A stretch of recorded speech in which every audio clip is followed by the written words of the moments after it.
नमस्कार दोस्तों, स्वागत है आपका मेरे YouTube चैनल चिके डिटोज़ में। आज के इस वीडियो में होपफुली आपने थंबनेल देख लिया होगा। हम अवलोकन करेंगे, वार्तालाप करेंगे, बातचीत करेंगे इस विषय में कि अयोध्या में भाजपा क्यों हारी। देखिए दोस्तों, 500 वर्षों के पश्चात प्रभु श्री राम की जन्मस्थली अयोध्या में भव्य राम मंदिर का निर्माण हुआ है। ये हम सभी भारतवासियों के लिए एक तरह से गर्व की बात है, लेकिन इतने विकास के पश्चात और अयोध्या में अभूतपूर्व जो विकास हुआ है भाजपा सरकार के द्वारा, वो कहीं न कहीं जितना भी श्रेय दिया जाए इस सरकार को, केंद्र सरकार को, वो कम है। लेकिन इसके बावजूद ये देखने वाली बात है कि अयोध्या में बीजेपी हार गई। अयोध्या में हुए इस जीर्णोद्धार के चलते आज विश्व भर के हिंदुओं का या यूँ कहें कि भारतीयों का सर गर्व से ऊंचा उठा है। प्रधानमंत्री मोदी ने बीते 10 वर्षों में अपने कार्यकाल के दौरान हिंदू संस्कृति के संरक्षण के लिए जो भी अनेक तरह के, आप समझ सकते हैं, ठोस कदम उठाए हैं। अयोध्या का विकास भी उन्हीं में से एक है और अयोध्या के विकास को उसी श्रृंखला का आप हिस्सा मान सकते हैं। आज जो भी अयोध्या में दर्शन करने के लिए आता है वह श्री राम के भव्य मंदिर और उसके आसपास के जितना भी विकास डेवलपमेंट हुई है उसको देखकर कहीं ना कहीं गर्व की अनुभूति करता है। लेकिन इतना सब कुछ होने के बावजूद 2024 के लोकसभा के चुनावों में अयोध्या में भाजपा को जो हार मिली है उससे दुनिया भर के जो हिंदू हैं वो स्पेशली अचंभे में हैं। यूँ तो देखिए, अयोध्या में हुए विकास को लेकर हर किसी के पास सिवाय प्रशंसा के कुछ भी नहीं है, परंतु चुनाव परिणामों के बाद सोशल मीडिया पर भाजपा को जो भी हार मिली है उसके कई कारण जो हैं वो सामने आए हैं। इन्हीं में से एक जो हैं अयोध्या निवासी संत सिया प्यारे शरण दास की यदि हम बात करें, जिनका एक बयान बहुत ही चर्चा में है। उन्होंने अयोध्या में बीजेपी के हार के कुछ असल कारण बताए हैं। वे लिखते हैं कि भक्त और भगवान के युगों युगों से अनन्य भावपूर्ण प्रेम, स्नेह, वात्सल्य रस से भिगा नाता रहा है। भगवान अपने ऊपर सब आरोप बोलिए या लांछन बोलिए ये ले लेते हैं। यहाँ तक कि यदि कोई हिंसा भी करता है तो उसको भी खुद पर ले लेते हैं, लेकिन भक्त की परेशानी और दुख या तकलीफ़ उसको सहन नहीं कर सकते। उदाहरण स्वरूप आप मान सकते हैं कि जब रावण ने युद्ध में विभीषण को देखा और उस पर बाण चलाया, तो विभीषण की रक्षा करने के लिए भगवान श्री राम ने अपनी छाती पे जो बाण चलाया गया था उसको सहन किया।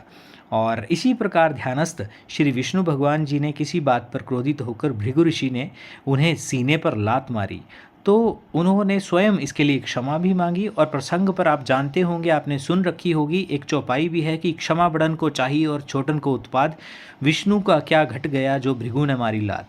तो उसी तरह से आज जो बीजेपी की, भाजपा की जो एक करारी हार हुई है अयोध्या में, उसी का एक जो प्रथम कारण है वो ये है कि प्रभु श्री राम की जन्मभूमि ट्रस्ट द्वारा जो मंदिर बनाया गया है, आरंभ में ये कहा गया कि वहाँ पर 1000 करोड़ रुपयों के योगदान से मंदिर का निर्माण होगा और एक वर्ष के पश्चात उसी बयान को लेकर उसमें त्रुटि पाई गई कि ये कहा गया कि मंदिर जो है वो 1400 करोड़ रुपए से बनेगा।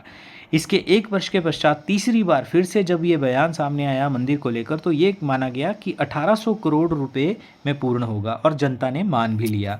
सोचिए, श्री राम जन्मभूमि ट्रस्ट के सदस्य इतने हिसाब के कच्चे हैं कि 3-3 बार मंदिर की कुल लागत बढ़ा चढ़ाकर बताएंगे और इस पर जो आकलन है एक बार में स्पष्ट होना चाहिए। तो कहीं ना कहीं ये भी एक गतिविधि जो है वो सही नहीं मानी जा सकती। तो एक ये बड़ा कारण हो सकता है भाजपा की हार का। दूसरा कारण जो आप मान सकते हैं कि भगवान के प्रति अनन्य भक्ति की भावना से ओतप्रोत होकर हजारों भक्त, चाहे वो देश के हों विदेश के हों, वो अयोध्या में दर्शनों के लिए आते हैं। लेकिन मंदिर ट्रस्ट या यूँ कहें कि अयोध्या प्रशासन द्वारा सुविधाओं का अभाव हमेशा देखने को मिलता है। इधर उधर ऐसे जो श्रद्धालुगण हैं वो भटकते हैं। स्वच्छ पेयजल की व्यवस्था नहीं की जाती। स्वच्छ पेयजल के कुछ फ्रिज अभी हाल ही में गर्मी के बढ़ने पर लगाए गए हैं, लेकिन चंदे के आए हुए 10,000 करोड़ के ब्याज रूपी 1800 करोड़ पे जो बन रहा है, मंदिर के बाकी पैसों की एफडी कराई जा रही है। तो बोलने का मतलब ये है कि राम का पैसा राम के भक्तों पर ही खर्च नहीं हो पा रहा है। तो एक ये बड़ा कारण भी हो सकता है। तीसरा जो बड़ा कारण है भाजपा की हार का, वो ये है कि माननीय योगी मुख्यमंत्री के काल में 7 सालों में अयोध्या की गली गली की बहुत सफाई की गई है, तोड़ी फोड़ी गई हैं, जिसके कारण गलियों में आमतौर पर जाम लगना या लाल बत्ती लगी सायरन बजाती जो वीआईपी गाड़ियां वहां से गुजरती हैं, उनका मुख्य रूट से परिवर्तन होकर गुजरना कहीं ना कहीं अफरा तफरी का माहौल हो जाता है। और जो अयोध्या की शांति एक तरह से भंग होती है। जिधर देखो बड़े बूढ़े बीमार लाचार भटकते हुए भक्ति में सरोबोर जो भक्त होते हैं वो भी धक्के खाते हैं, लेकिन उनकी पीड़ा सुने कौन? सरकार और उनके जो रिप्रेजेंटेटिव होते हैं वो भी इस तरफ उतना ध्यान नहीं दे पा रहे।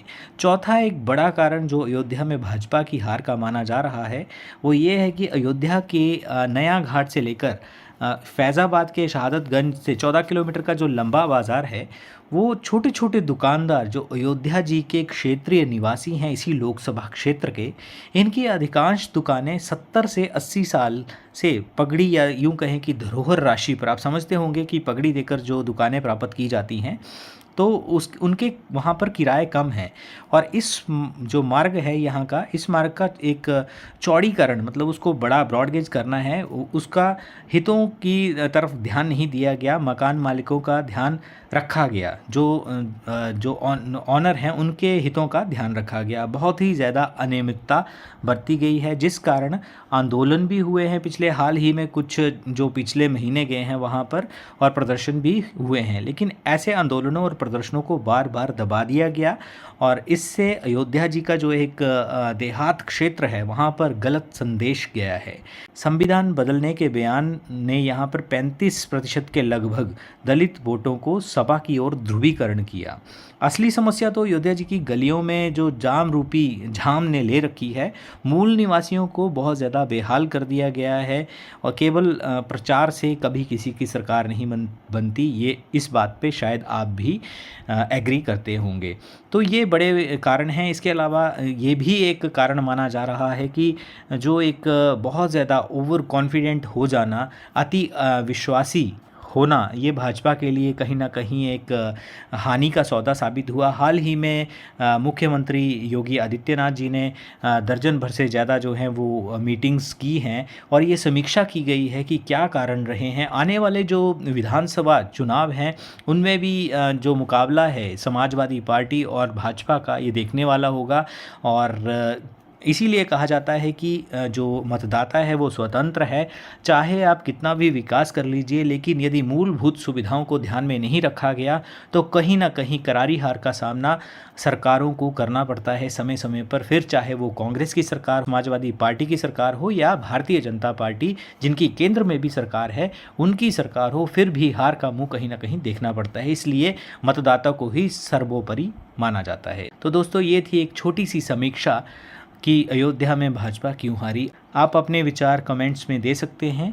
वीडियो देखने के लिए आपका बहुत बहुत धन्यवाद। अपने नियर एंड डियर वंस के साथ वीडियो को शेयर भी ज़रूर करें और चैनल को सब्सक्राइब भी ज़रूर करें। वीडियो देखने के लिए एक बार फिर से आपका बहुत बहुत धन्यवाद।